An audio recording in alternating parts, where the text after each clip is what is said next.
the Lord visited Sarah as he had said, and the Lord did for Sarah as he had spoken. For Sarah conceived and bore Abraham a son in his old age, at the set time of which God had spoken to him. And Abraham called the name of his son who was born to him, whom Sarah bore to him, Isaac. Then Abraham circumcised his son Isaac when he was 8 days old, as God had commanded him. Now Abraham was 100 years old when his son Isaac was born to him. God has made me laugh, and all who hear will laugh with me. Who would have said to Abraham that Sarah would nurse children? For I have borne him a son in his old age. So the child grew and was weaned, and Abraham made a great feast on the same day that Isaac was weaned. And Sarah saw the son of Hagar, the Egyptian, whom she had borne to Abraham, scoffing. Therefore she said to Abraham, Cast out this bondwoman and her son, for the son of this bondwoman shall not be heir with my son, namely with Isaac.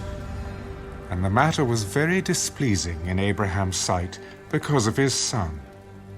But God said to Abraham, Do not let it be displeasing in your sight because of the lad or because of your bondwoman.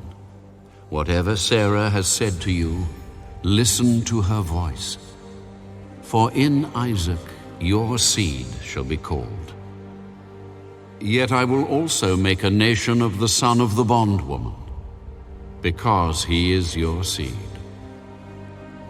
So Abraham rose early in the morning and took bread and a skin of water, and putting it on her shoulder, he gave it and the boy to Hagar, and sent her away. Then she departed and wandered in the wilderness of Beersheba, and the water in the skin was used up, and she placed the boy under one of the shrubs.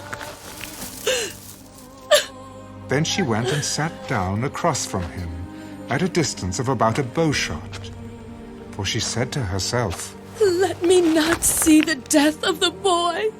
So she sat opposite him and lifted her voice and wept.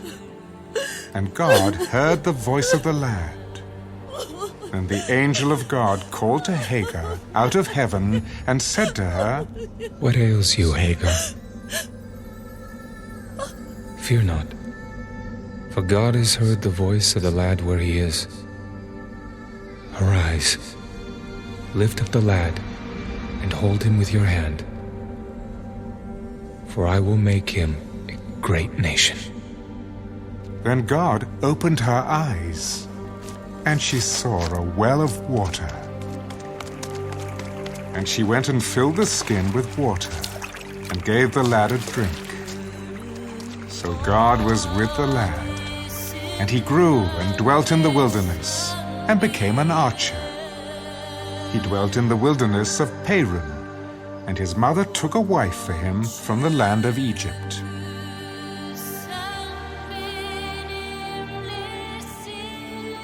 And it came to pass at that time that Abimelech and Phicol, the commander of his army, spoke to Abraham. God is with you in all that you do.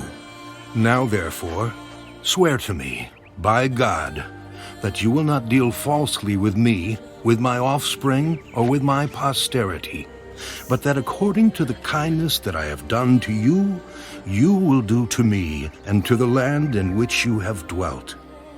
I will swear.